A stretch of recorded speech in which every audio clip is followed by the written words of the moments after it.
You know what weapon we talking about. You already saw the thumbnail. You already clicked on the video. I don't even know why you're questioning what type of weapon or which weapon we're covering. You already know. I mean, like, I know which one you want me to cover, and I'll be more than happy to cover it. It just helps a little if, you comment down in the section. If you comment and kind of tell me, hey, I want you to cover this weapon. I want you to talk about this. I already know. I just need you to confirm that I know, because you know that I know that you know that I know. But I just need you to confirm that you know that I know that you know that I know. This intro's already long. Let's get on with it. Anyway, let's be honest here. The Kensa 52 is a weapon that not a lot of people talk about, and not a lot of people really bring to a scrim or like a lot of places and be like, yeah, guys, I got the Kensa 52. Let's go. Come on. I got the 2-shot weapon. Everyone kind of just looks at it and just goes, I'll choose T-Tech instead. I'll choose Pro. And honestly, that doesn't give the weapon enough justice. The Kensa 52 is so much fun. Thanks to Beanie on Twitter for like helping me plan this entire video out and like really like just giving me the tips that I needed to be better with the weapon. And I'm here to pass that information forward. So let's get on with it. The 52 gal, the Kensa 52, really top-notch weapon, gets Splash Wall and Booyah Bomb, two really great things for its kit. Splash Wall helps it just get into cover and just lets it gain distance between you and your opponent. Booyah Bomb allows you to just put pressure on your opponent. That charger from the far or that backline is giving you problems, just pop a Booyah Bomb and throw it at them. You need a cover zone and help your teammates push in, pop a Booyah, help them in. You need to honestly just stall a little longer because you panicked, Booyah Bomb got you covered. You can panic button with it. It's that versatile. The biggest weakness for the Kensa 52 is honestly its RNG. Though Kensa 52 doesn't like, I'm just gonna call it the 52. This is too long for me calling it the Kensa. The 52 doesn't like the RNG of it. When you jump and start shooting, a lot of your bullets start missing, and you do paint really well. The problem is just in a 1v1, you're gonna miss a lot of shots and just lose out on that 2-shot potential you have versus your opponent. And something to really minimize this. You know what I'm saying. A good way to just reduce the RNG of the weapon is by slapping on some main power up. Main power up helps this weapon a lot by giving it more accuracy, and the RNG is reduced compared with the accuracy, so that helps a lot. This is the current gear I'm running on the 52, and this has the right amount of main power up in my opinion. Honestly, you can get away with running more, but generally you don't really want to. A little bit of swim speed helps you just move in quicker, because honestly the 52 doesn't have the best range compared to other shooters.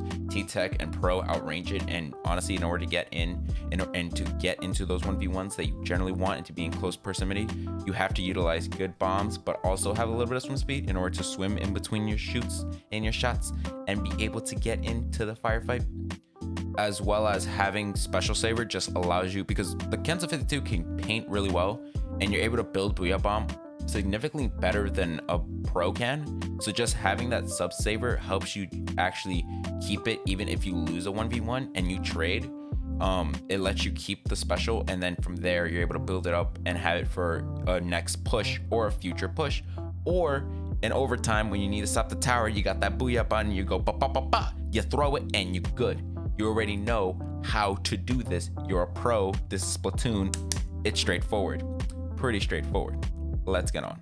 That builds on and connects to the next point of why we have quick respawn on the gear. The quick respawn and the comeback is honestly there just so that if you lose that 1v1 and you're honestly trading a lot, or if you're just in a nick of, oh, I just happen to respawn, you know, you're not best punished as much. You're able to respawn a little bit quicker than your opponent, and you're able to get back into the fight, assisting your teammate just a little bit more.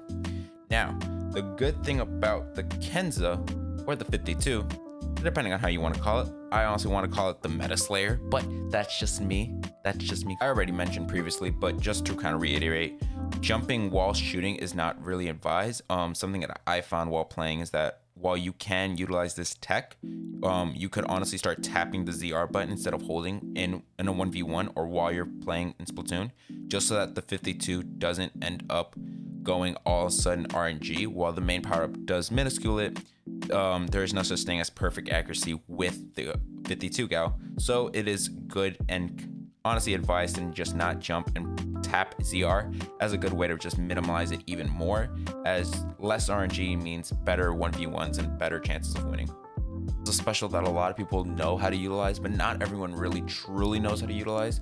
Booyah Bomb is, while yes, can be used as a panic button, it is honestly better at most times to be used as a weapon to help your teammates assist and get in. That extra cover of painting, while yes, it does cover half of zone, it doesn't truly cover all of zone, and your opponent can still shoot through it, minimizing the Booyah Bomb.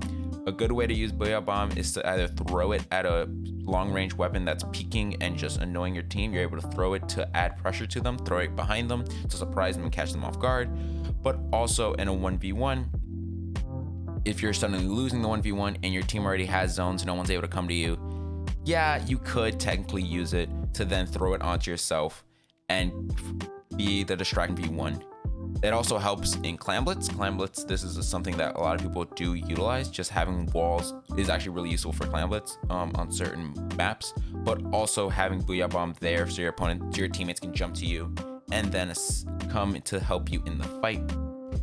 Another good example of Booyah Bomb is if your team is starting that push and you popped armor, everything's going good, you got specials going, your teammates then go for a flank, you use Booyah Bomb as a distraction. Booyah Bomb, honestly, you can use Booyah Bomb as a distraction. It's really effective. By simply throwing it at your opponent, you force them to then retreat or go a certain path.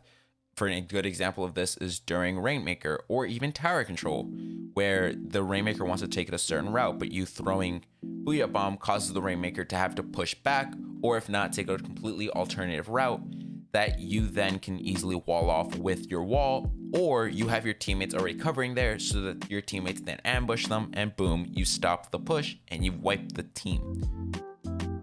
In tower control, you can use it in tower control just to throw it onto the tower and you then force all the squids or octopuses on the tower to get off and retreat back to mid or whatever they were.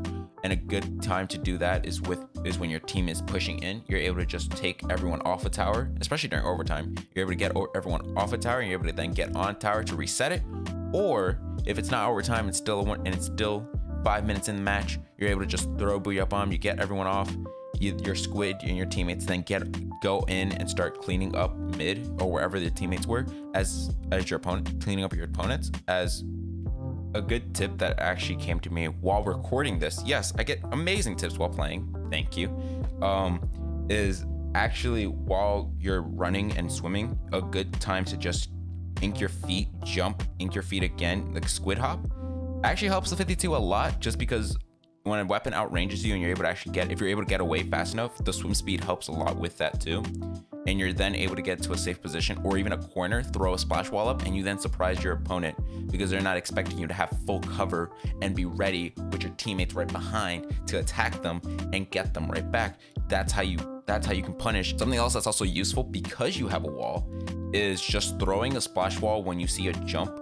A lot of players end up having dodge roll if they're an inkjet weapon, or if they're dualies, they'll end up just naturally dodge rolling after a jump to just not be camped by a charger. So a good thing to do is just throw a splash wall right behind them or kind of vertical to them. That way, if they do dodge roll, they might end up hitting the splash wall, or if they jump and then try and move back, they're gonna hit the splash wall and you then have them in a good position. But also, well, this was a good tip back in the day in Splatoon 1. Haha, veteran. Putting splash wall right on a super jump would actually kill them. Now in Splatoon 2, putting a splash wall up if someone super jumps to them and that splash wall is up, the splash wall then push them, and 52 doesn't have the best range, so doing that causes the 52 to just miss out on a 1 KO on a 2-shot potential. So honestly, a good advice would just be don't put it on the squid jump marker, put it on the opposite side or away. Don't put it right on, please. I beg of you, please. Another good tip of advice is that while you're trying to use splash wall to get coverage and push in on your opponent and honestly minimize the distance between you and your opponent, something to also keep in track is to not rush in. Take your time with it, as if you try and rush in, you might come in without ink and you might rush in without ink and run out of ink, or you might go in and be out of position because you try to be that 1v4, you try to 1v4 their team accidentally. Honestly, stay a little bit back, try and push in a little slowly, but not too much. And from there, hopefully you and your teammates are then able to put pressure. And if the opponents get and the opponents start overextending and they start getting angsty and they really want to make a play, you can then punish them because most likely you'll have wall up and you'll have cover. Just utilize the tips and you should honestly be fine. Ball, mobility, and Booyah Bomb are the 52's best kits and the best things going for it, but also just having a 2-shot potential. It's the difference between a 10 attack having to hit 3 shots and ends up having to hit 4, a pro having to hit 3 shots and you simply hitting 1-2. Honestly, just quickly like moving back, flickering 2 shots and then quickly moving has happened to me accidentally. It can probably happen to you too. It really is nice and honestly is fun just getting a surprise kill, and then from there your team then has an advantage in the long run and in the firefight. A good way to use Booyah Bomb is not only using it to apply pressure to their backline, but also throwing Booyah Bomb when they're bomb rushing. Booyah Bombs do eat up their bomb rush and cancels out any bombs that the opponents might start throwing at them. Plus, if they start armoring and you then have Booyah Bomb, you're then able to Booyah them. You're then able to Booyah them to break their armor and put pressure and force them into a certain spot. Or you then throw Booyah Bomb onto zone and cover zone. That way your teammates have a little bit more ink on their feet when they're trying to fight. Just be careful with Booyah Bomb, as when you Booyah Bomb, you then have to either mash Booyah or you and your teammates then have to mash Booyah, which causes a lot of teammates to just not be able to be in a firefight and mash Booyah, or because you end up having to do one or the other. So be careful when you start Booyahing, and if you are gonna Booyah, try to mash Booyah yourself fast enough to the point where you have it ready and you're ready to throw it and you're not a liability and your teammates are entering a 3v4 without you because you're charging up a Booyah Bomb. And just like any anime episode, it's gonna take 5 episodes to charge up that one Booyah Bomb. Don't be like anime. Do it in a good 5 seconds or even less. Thank you. We all know that one series that takes 5 years to charge up that one attack, and you just sitting there and your teammates are already dead. You already lost the fight. You're in the second team fight, and that's when you throw a Booyah. No, you need to throw it in the first fight. You know what to do. You're X rank material. Let's get it. I honestly hope you guys enjoyed the video, and if you want to see me review a weapon and honestly confirm that I know that you know that I know that you know which weapon I know you want me to cover, just leave a comment down below.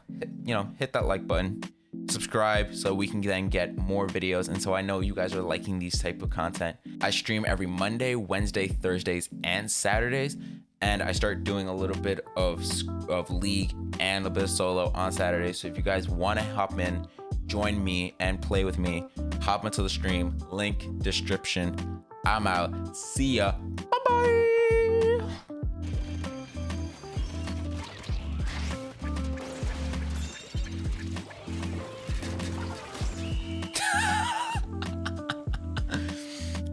Pro baller strats. Yes, pro baller strats. The best of ballers. Oh my god.